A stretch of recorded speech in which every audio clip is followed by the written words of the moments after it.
Hey traders, this is Blake Morrow with Trader Summit, and with me today I have two extraordinary gentlemen joining us here at the Trader Summit. I have Mr. Michael Brown from Pepperstone, and then I have Mr. Richard Matthews from 1.io. Let's bring them both into the picture. How are you guys doing today? Very well, thank you, Blake. Although I am a little bit sad that my good friend Dick has abandoned me and left me alone in the office for this little filming session this evening, I must admit. I wanted to get home. I didn't want to stay the night in London, so I've got an early train. It's blown a hoolie here. Our train lines aren't that brilliant in a storm. But anyway, good evening. Well, it's good to have you both here, Michael. I don't want to keep you here forever because I know you do have to jump on a train. Is that correct? I do, although the way things have been going this week, it doesn't matter what time I leave. It's going to take me about a week to get home, I think. Oh my goodness. Well, with that being said, and let's avoid weather conversations and let's talk a little bit about some upcoming events that are pretty key. And I want to start off with the ECB this week. We have the ECB on Thursday. Is it Thursday? Yes, ECB on Thursday. And we also have the Bank of Canada. We have a couple other central banks that still have to meet. We just got past the BOJ. But with the ECB, and let's start off with you, Michael, with your thoughts there. What are we looking for from the ECB, and how's it going to influence the euro on Thursday?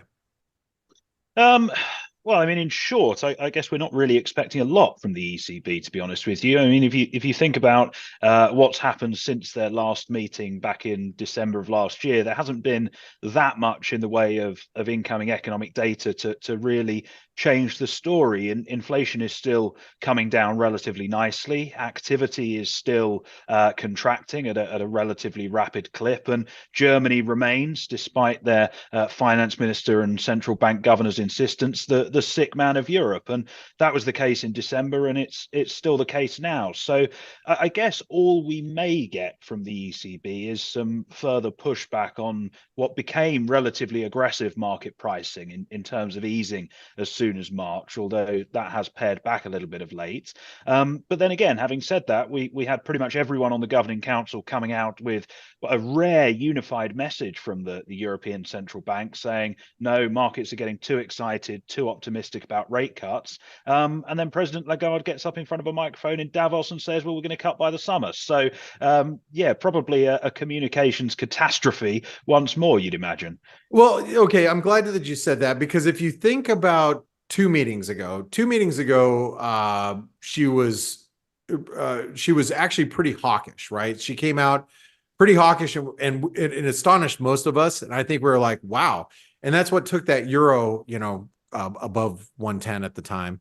Last meeting, she was not so hawkish, but we've heard from, as you pointed out, some German policymakers that have had a little bit of more hawkish rhetoric. So are we going to get another flip-flop from Madame Lagarde? I would imagine so. I mean, the wind's blowing in a different direction. We're back on the weather. The wind's blowing in a different direction. So yes, she probably will change her policy outlook. But I think, and Dick, well, I'm keen to, I'm sure you're with me on this one. I just don't see a reason to buy the euro. And are the ECB going to give a hawkish surprise? Even if they do, it's only going to hurt the eurozone economy because it's going to send them into a deeper and more prolonged slowdown. Yeah, absolutely. I think the only surprise is if she actually is quite clear in what she says. I think that they'll just fudge it, hint that there might be a rate cut coming, but there's no way there's going to be anything immediate.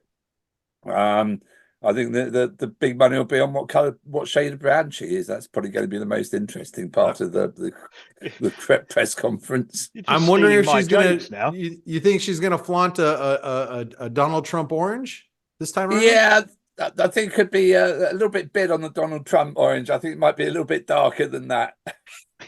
Maybe even a new Hermes scarf as well that she might have got over Christmas. You never know. Well, I'm glad we can all poke around with the ECB, but basically what you guys are saying here is that there's no way she's going to be hawkish or too hawkish. There's no reason to be buying euros.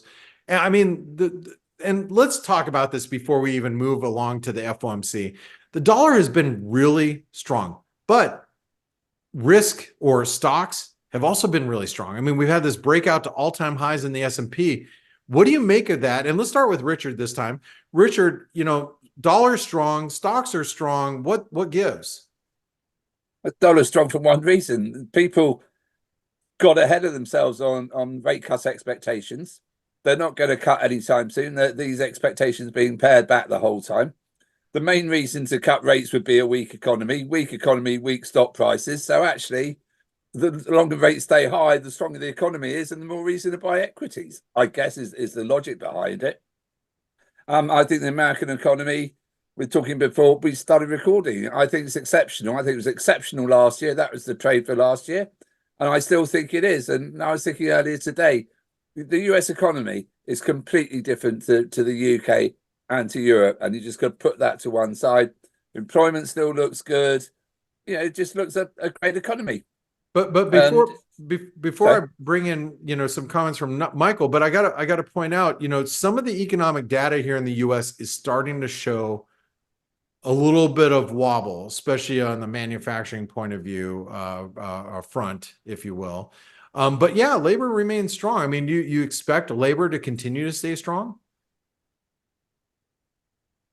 Yes, I do. I think that the economy is staying strong, and I don't think the Fed really worries until unemployment gets well above 4%. So it gets at 4.2, 4.3, and I think that could be the next or the first trigger for them to cut. The one thing I'd watch out for in the States is the quarterly refunding coming up. I think that could set the tone. It did the last quarter, and that could set the tone again. Got it. Michael, what do you say about stocks and the dollar here? I mean, Dick's mantra is buy dollars, wear diamonds. So I talked to him a week or two ago, and he's been right. I mean, the dollar's been going higher, but what explains this dollar phenomenon right now with stocks being so strong? Well, he was in Monaco last week buying some of those diamonds, I think, by all accounts. I think there's a couple of points I would make. The first thing is you said stocks are rallying and performing well. Yes, they are, but only in certain places, namely in the United States and in Japan. If you look at the UK, I mean, the FTSE is just a bit of a joke at this point, to be quite honest with you. European equities more broadly are rolling over, and obviously the issues in China are incredibly well documented at this point. So I think there may be some degree of international inflows into the dollar, into US equities, which are helping to support the greenback. But the other thing is almost dollar demand by default, for want of a better word. I mean, we've just spent 5 minutes killing off the euros, so we don't need to do that again. But if you sort of look around G10FX and go, what do I want to be long of at the moment? You're certainly not going to pick the Aussie or the Kiwi, given the situation going on with China, and also demand for commodities appearing pretty dour. The Swissy or the Swiss National Bank are probably going to turn relatively dovish relatively quickly, given Thomas Jordan's comments last week. The yen, you're certainly not going to want that, given the BOJ seem in no rush to tighten policy. Treasury yields are heading higher, and actually the weaker yen is one of the big reasons why Japanese equity has continued to perform relatively well. And then of course you've got the pound, and I think both of us probably still pretty pessimistic on the fortunes of UK PLC. So when you almost go around and rank those other currencies, you end up with a situation where, as we were discussing before we hit record, it's still that US exceptionalism vibe, still that US outperformance side of the dollar smile that's really running the show in the FX space. So what explain? Oh, go ahead, sorry, Dick. I didn't mean to. Can't we trash the euro a bit more? I love trashing the euro. Go ahead. Whoa. Feel free to. Oh, it's just, I absolutely agree with Michael. It's what I was alluding to before when we were talking before. The US is a completely different nature, or the economy has completely different nature to anything over here in Europe or anywhere else. And there is really no alternative at the moment to me to buying dollars. Well, there are alternatives. Instead of buying dollars, you can be buying bonds and you can be buying stocks. So you guys haven't explained to me why the hell the stock market is so strong right now in the US. I mean, why is it? We're sitting at all-time highs. No, Michael, you did a little bit. I'm kind of joking, but should we be buying? Let me ask you guys this. Should we be buying stocks at all-time highs on the S&P? Is that the trade right now? Yes. Michael says yes. Richard? Yeah. What?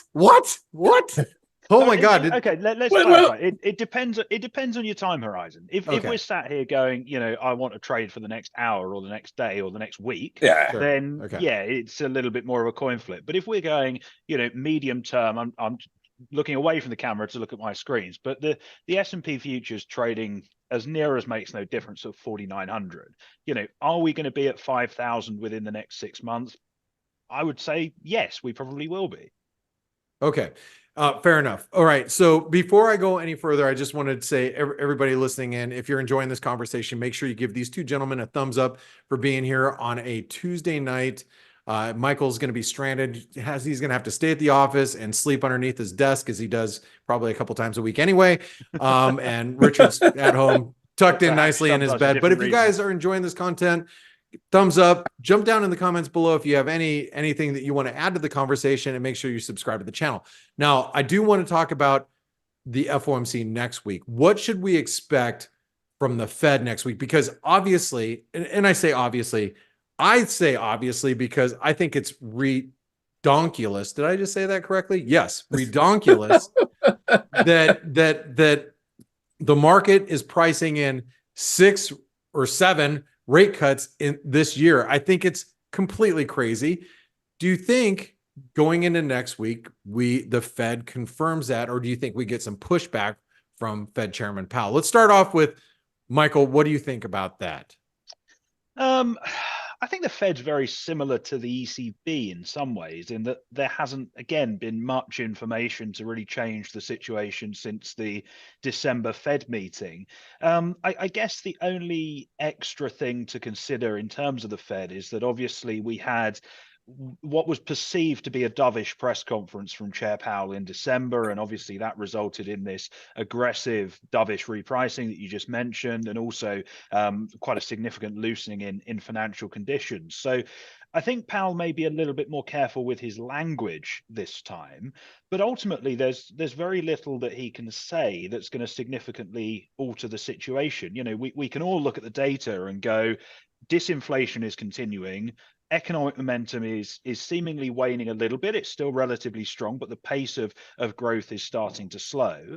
And as, of course, inflation comes down, the real Fed funds rate, if the Fed don't cut rates, that real Fed funds rate is actually going to start to increase. So we all know cuts are coming. I don't think the only thing Powell could do to really anchor market expectations is to come out and go, we will cut when we get X piece of data, whether it's a certain unemployment rate or a certain inflation rate, which he's never going to do, let's be honest. Yeah. Mark Carney tried it at the BOE and look how badly that went. Or he comes out and says, we will cut in 6 months, which again, he's clearly never going to do. So I think the market will read into the statement what it wants to read into it. Do I think the Fed will cut in March? No. Do I think they'll cut in May? Maybe, but I think it's probably much more likely that we're sat here waiting until June for the first cut, because you've got to remember that central banks were shocked and surprised by the scale of the inflationary impulse we saw. They're going to want to make sure this beast is properly dead and has no chance of coming back to life before they begin to cut rates. Richard, in previous conversations, you have said on this show or on this, on Trader Summit, that you believe that the Fed's next move will be hiking, not cutting. Do you still feel that way? I still feel it's as likely that the next move will be a hike as it will be a cut. So I'm slightly moderating what I'm saying. I think the economy, as we've just discussed, I think the economy is still booming, still going strong. I think the Fed's really, really worried about making the same mistakes, as all central banks are, about inflation. They're looking over their shoulders that whole time. They're worried about it coming back. I think what's going on, I know I'm accused of being a warmonger, but I'm still very uncomfortable with what's going on in the Middle East. I think with the US and the UK as your allies and proud allies, hitting the Houthis is absolutely right. You can't have piracy. You can't have the Red Sea blocked. And that is inflationary. And I think that they are concerned about this. So I still reckon there's as much of a chance of rates going up as there is of them coming down in the next 6 months. Okay. And I agree with Michael. I think there's no chance of anything happening until June. Okay, You fair know, enough. I Go- disagree go ahead. with your. I think that there's no chance they hike again. You know, they're never going to take a hike off the table because they want to keep that optionality. But I do agree, and I think the market is probably a little bit complacent on inflation. And the reason I say that is because if you break inflation down into its components, which I appreciate it's probably quite difficult if you haven't got a Bloomberg terminal or something like that, but you'll have to take my word on this one.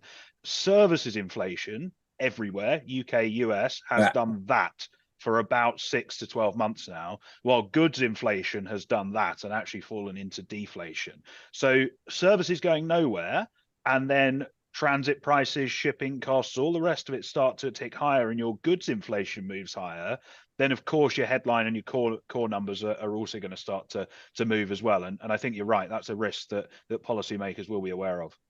And I mean, it is, as we've discussed numerous times, and I've discussed this with both of you guys over the last 12 months, at least a couple of times, this is the last stretch for not only the Fed, but most central bankers around the globe. What I'd like to do is I'd like to get both of your opinions about what you think the best trade is here over the course of the next, couple of days, maybe over the next week or so. But before I do that, I just want to ask this of you, Mr. Matthews. Bitcoin has broken 40,000 following the ETF approval. It seems like that was a pretty logical thing to happen. Everybody's buying into this what was ultimately going to be released, which is multiple ETFs. All the buying was done well into the 20 30,000 level. Do you have any feelers out for how Bitcoin's going to perform from here? I think it gets bought on dips, but do you have any thoughts? I absolutely agree with you. I think it was a classic case of buy the rumor and sell the fact. I think BlackRock and everyone else loaded themselves up, and then everyone thought, well, these shares are going to come. BlackRock are going to buy now. Of course, they bought months ago, if not years ago. They've been tickling it away. So I think the sell-off has been caused by that. I also think there's a little bit of playing going on by China in the market. I just think that they don't want to see it bubbling too high and sucking money out of China into Bitcoin. But fundamentally, I think the ETFs are a major change to the crypto market. And I can see Michael's eyes rolling to his head when I talk about this. Is it that obvious? Yeah, it is that obvious, even with your glasses on.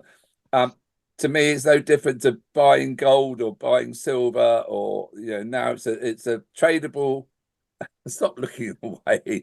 It's a tradable entity. I think there's a lot of interest in it, and I think I would buy the dips. As I think I said last time, a couple of weeks ago, but over the next ensuing period, I'd be buying dips. I think the ETFs are really, really going to roll. I don't disagree with you, Dick. But go ahead, Michael. No, I was looking away. I was just checking something on my screen there. I was going to say I think Bitcoin's still trading about $39,350 above my fair value estimate. But there we go. Can somebody tell me when the earnings call is for Bitcoin? I'd like to know. Yeah. All right. Hey, jokes aside, let's start off with you, Michael. What do you think this, like, the next few trading days going into the Fed? Where's the best place to be trading wise? Oh, well, famous last words. I think we could stay relatively quiet into the Fed. As Dick said, next week there's a lot going on. Fed, quarterly refunding announcement. There's some big earnings numbers coming out from big tech. The BOE as well, which thankfully you haven't asked us about. We've managed to dodge that bullet. So I think the market is kind of calm before the storm. But I just can't see anything other to do at the moment than to buy the dollar. Is against a basket of G10s, probably more heavily weighted towards some of the lower yielders, the yen and the Swissy. But yeah, nothing else is really that appealing to me at the moment. Yeah, we should have really talked about that Swissy. Maybe we'll have to do that next time around, because that sucker has been weak and it won't stop being weak. Dick, what do you think? What's the best place? Where's the best place to be trading between now and the FOMC? What are your thoughts? You got a couple of quite big figures coming out in the States this week. We got GDP, I think, and PCE. I don't think they're going to really upset the market too much. I'll just be a bit wary, might scalp around that. I'm loath to say the same as Michael, so I'm going to change it slightly. I'd be short of the euro. Well, to be short of the euro. So Same that's trade. but again against everything, Dick? Against everything, but particularly against the dollar. Okay. All right. All right. Well, you know, it's for me, it's always a load of fun to have you guys here with me and with us here at the Trader Summit and be able to talk out the markets. You know, next time I am going to bring up the Bank of England straight away. This way we have some good fodder, good laughing fodder to kick off the show. So. Michael, what's the best way for traders to follow your work, which I've been doing for years now? But what's the best way for everybody that's new to you? Yes, Mr. M Brown on Twitter is probably the best way, or Pepperstone. We've posted a whole load of articles and videos on our website and YouTube and social media channels. Although looking at the weather out there, this may be the last you ever see of me, because I could end up getting blown away on my way home, given the gale that's going on. But, well, that's where you can find me if I manage to make it back. Well, let's hope not. Let's hope not. And Richard, what's the best way for traders to follow your work? Because you were called the Bitcoin Whisperer now, so that's like. Please don't. The FCA just changed their rules on talking about Bitcoin, and I'm going to get hauled up in front of compliance. That's okay. I'm in the United States. It doesn't matter if I'm not careful. And the lights have gone out here. So the storm's so bad, the lights have gone out in the background, Michael. You better get home. At least you're not stuck at Nice Airport, unlike certain people we could talk about last weekend. Dickie Matthews on Twitter, and follow me at 1.io on LinkedIn and our social media.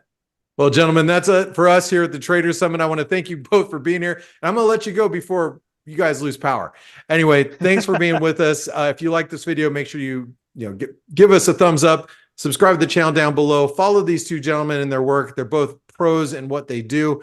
And gents, I'll look to catch up with us, do our once a month meetup next month. Definitely. Sounds good. Thanks, Blake. Have a great one, guys. Cheers now. Bye. Cheers, mate. Hey traders, Blake Morrow here. Thanks for stopping by our YouTube channel. Don't forget to like, share, and subscribe to our channel. Also click the bell notifications so you do not miss any of our market-related trading analysis from some of the leading industry experts. Thanks for stopping by. We'll see you in the next video.